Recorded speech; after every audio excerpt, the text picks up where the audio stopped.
SIR பணிகள்ல 97 லட்சம் பேர்ல இறந்தவர்கள் அவங்களாம் போக இன்னும் அதிகமானவங்க கொடுக்கலன்னு சொல்லிட்டாங்க. 12 லட்சம் பேர் கொடுக்க வாய்ப்பு இருக்கும். இன்னும் அது முழுமையாக அவங்க அந்த பணிகளில் கவனம் செலுத்த முடியாமல் இருக்கலாம். ஃபார்ம் சில இடத்துல போகாமல் இருக்குது. சில பிஎல்ஓக்கள் இப்போ திடீர்னு நம்ம 68,000ங்கிறது இப்போ 75,000 பூத்தாக மாறி இருக்கு. அப்போ அந்த இல்லாத பூத்துக்கெல்லாம் பிஎல்ஓ சேர்த்து போடுறாங்க, சில இடத்துல பிஎல்ஓ மாற்றுறாங்க. அது நடைமுறை சிக்கல் தான். அந்த மாதிரி இருக்கும்போது அந்த காலவாசம் வேணுங்கிறது ஒரு நியாயமான காரணமாக இருக்குது. எந்த மக்களுக்கும் எனக்கு டைம் இல்லாதனால சேர முடியாமல் போச்சு அப்படின்னு இருக்கக்கூடாதுங்கிறதுக்காக இப்போ கடிதம்.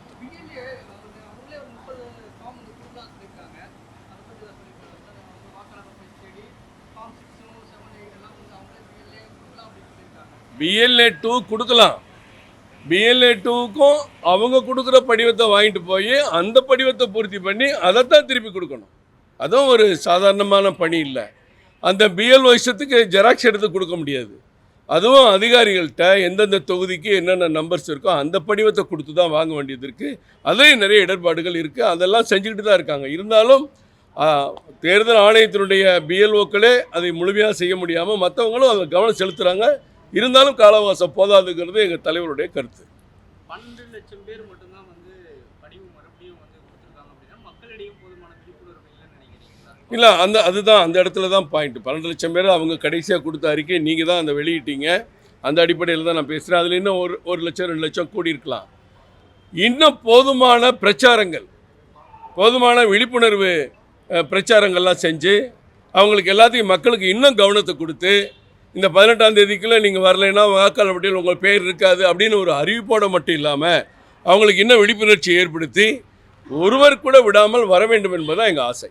ஏற்கனவே வாக்காளர் பட்டியலில் பெயர் இருந்து இப்போ வரை வாக்காளர் பட்டியலில் பெயர் இல்லாதவங்களுக்கு ஃபார்ம் 6 கொடுக்குறது சரியாக இருக்காது, ஏன்னா ஏற்கனவே சரியாக இருக்காததுனால தான் நீக்கியிருக்காங்க அப்படின்னு பேசியிருந்தீங்க. இல்லை, அதாவது ஏற்கனவே இருந்து இப்போ வரைவு வாக்காளர் பட்டியலில் அவங்க பேர் வரல, அவங்க படிவம் 6 கொடுக்கணும். ஏன் கொடுக்கணும்னா வரல நீங்கள் கொடுங்கங்கிறது தான் அந்த வாய்ப்பை கொடுக்குறாங்க. ஏற்கனவே படிவம் யார் கொடுத்தாங்க?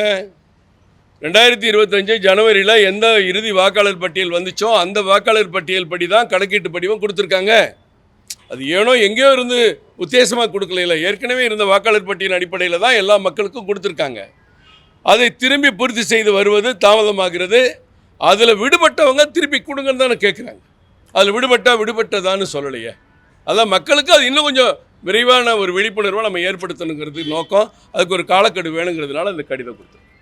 செய்திகளை உடனுக்குடன் தெரிந்து கொள்ள கீழ்கண்ட கேபிள் மற்றும் DTH நெட்வொர்க்குகளில் எம்நாடு செய்தி தொலைக்காட்சியை காணுங்கள். பாதகம் செய்பவரை கண்டால் நாம் பயம் கொள்ளலாகாது பாப்பா. மோதி மிதித்துவிடு பாப்பா, அவர் முகத்தில் உமிழ்ந்து விடு பாப்பா. அண்மை செய்திகளை உடனுக்குடன் தெரிந்து கொள்ள இணைந்திருங்கள் எம்நாடு தொலைக்காட்சியுடன்.